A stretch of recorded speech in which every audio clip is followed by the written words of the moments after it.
요한계시록 14장 14절에서 20절 하나님 말씀 전하겠습니다.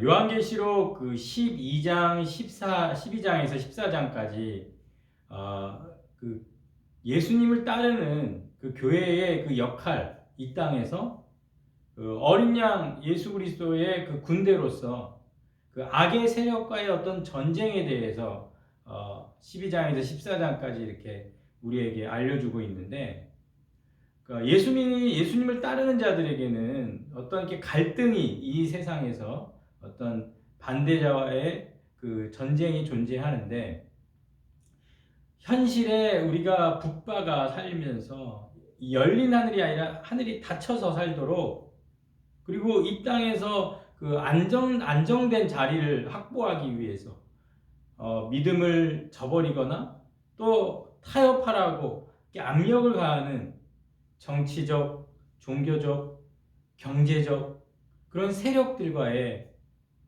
용, 뱀, 짐승 이런 세력들과의 어떤 갈등, 그런 전쟁 속에서 올바른 믿음으로 우리가 남아있어야 된다. 이 믿음을 지켜야 된다.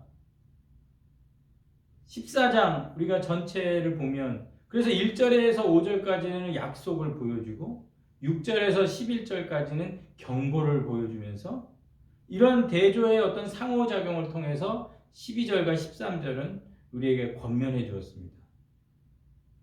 오늘 본문은 이런 갈등, 전쟁의 현실에 대응하도록 미래로 멀리 시선을 향하도록 유도를 합니다. 그래서 그 미래의 심판은 실제로 일어날 것이다 보여줍니다. 그래서 14절에 보면, 또 오늘 본문 14절, 또 내가 보니 흰 구름이 있고 구름 위에 인자 같은 이가 앉으셨는데, 심판자는 지금 구름 위에 인자와 같은 분으로 이렇게 묘사합니다. 이것은 다니엘서 7장 13절에 인자 같은 이가 하늘 구름 타고 온다 이렇게 되어 있고, 또 마태복음 24장 30절에도 인자가 구름 타고 능력과 영광으로 오는 것을 보리라. 구름을 타고 오시는 그 인자의 강림은 구원과 심판으로 연결되어 있는, 그래서 마지막 때에 예수님이 다시 오시는 모습은 결국 어떤 심판의 또 구원의 그 결정, 마지막과 이렇게 연결되어 있습니다. 그래서 오늘 본문도 추수 이미지를 사용합니다. 오늘 본문 14절에서 16절까지는 곡식을 수확하는, 그리고 17절에서 20절까지는 포도를 수확한 후 밟는 모습으로, 그러니까 두 종류의 추수를 말하고 있는 겁니다.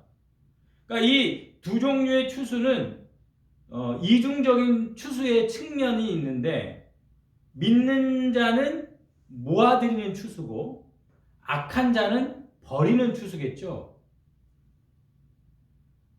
14장 4절 앞부분에 처음 익은 열매, 더 많은 구원받는 자들이 나중에 다 모이게 될 것을 그 처음 익은 열매로 하나님께 드려짐으로 더 많은 구원자를 보여주는 거죠. 더 나중에 모이게 될 것을 기대하게 하는 겁니다. 그래서 처음 익은 열매는 거두고 모으는 어떤 긍정적인 방식과 연결되어서 오늘 14절과 16절 추수는 충성된 신자들을 모으는 의인의 구원을 묘사해주고, 17절에서 20절의 추수는 악한 자들에 대한 심판으로, 그래서 악인에 대한 심판으로 이 추수의 이중적 측면을 우리에게 보여주고 있는 것으로. 근데 이 두 추수를 같은 심판으로 보는 견해도 있습니다. 17절에서 20절에 묘사되어 있는 그 익은 포도송이로 가득한 이렇게 포도원에 그 인간의 악이 이제 가득 찬 거죠. 그래서 그 포도를 수확하게 되었는데, 그것이 발생하는 그 포도주라는 것은 사치, 폭력, 거짓 예배, 어떤 그런 것을 중독시키는 힘, 포도주를 마시면 마실수록, 그래서 그 포도주가 어떤 효과를 발휘하는데 우리 영적으로 우리를 쇠약하게 하고 탐욕과 잔인함과 어떤 우상 숭배로 이끌어서 이 땅을 망하게 하고 이 사회의 파멸의 원인은 바로 이 포도주. 그래서 그 포도주를 마시게 하는 짐승들과 그 세력들이 이 땅의 모든 세상 사람들을 그렇게 몰아가고 있는 것이죠. 그래서 이 포도 추수에는 두 가지 과정을 시행이 되는데 두 가지 과정을 거쳐서 포도주 틀에다가 모으는 거, 그리고 포도주 틀에서 밟는 거. 이 이미지는 그 요한계시록 16장 12절에 14절에 가보면 그 아마겟돈으로 이렇게 모으는 장면이 있습니다. 그러니까 포도주 틀에 이렇게 모으는 거죠. 그리고 그들의 패배와 멸망, 포도주 틀에서 밟는 거. 악한 나라들을 모아서 밟아서 하나님의 심판을 우리에게 보여주고 있는 것입니다. 그래서 요한계시록 19장 15절 친히 하나님 곧 전능하신 이의 맹렬한 진노의 포도주 틀을 밟겠고 이렇게 표현되어 있습니다. 그러므로 이 마지막 때에 일어나는 이 추수의 장면은 구약 성경에서부터 계속 예언되어졌던 말씀이죠. 요엘서 3장 12절에 보면은 민족들, 사면의 민족들을 다 심판하리라 이렇게 얘기하면서 요엘서 3장 13절에 너희는 낫을 쓰라 곡식이 이것도다 와서 밟을지어다 포도주 틀이 가득히 차고 포도주 독이 넘치니 그들의 악이 크리로다. 어떻습니까? 오늘 우리 요한계시록에 있는 이 두 종류의 추수가 잘 묘사되어 있죠. 낫을 들어라. 추수가 이것음이니라. 오라. 밟아라. 포도주 틀이 찼느니라. 포도주 통이 넘친다. 그들의 악함이 크미니라. 이렇게 심판의 장면을 우리에게 보여주고 있는데 이 세상에 불의가 악이 차면 반드시 하나님께서 심판으로 끝내줄 것이고 우리는 당연히 생각하죠.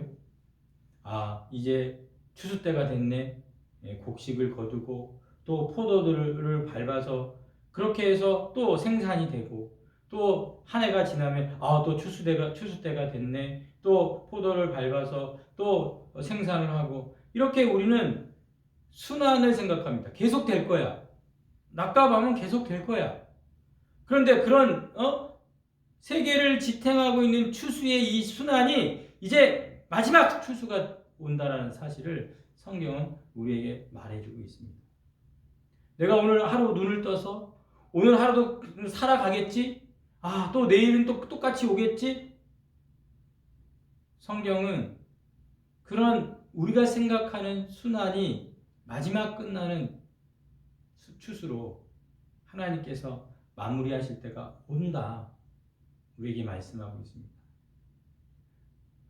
우리가 하루하루 살아가면서 하나님 앞에 이 마지막 추수 때의 미래의 종말을 생각하면서 그리고 우리가 계시록 20장에서도 살폈지만 그 흰 보좌에서 우리의 행위가 적힌 책 그대로 다 하나님 앞에 서게 될 텐데 그때를 생각하며 내 행위 중에 하나님께 기억될 만한 행위가 뭐냐, 죽느냐 사느냐의 문제가 아니라 하나님께 기억되느냐 기억되지 않느냐, 그것을 우리의 시선을 멀리 오늘 보여주고 있는 이 종말의 심판의 장면에서 깊이 깨닫는 우리가 되기를 간절히 소원합니다.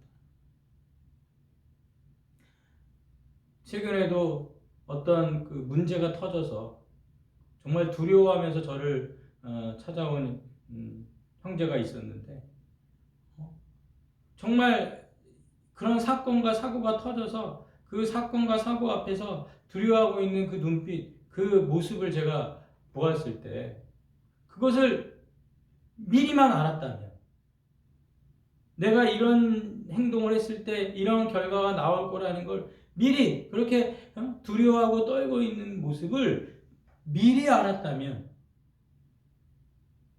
그래도 지금의 이 상황이 달라지지 않았을까.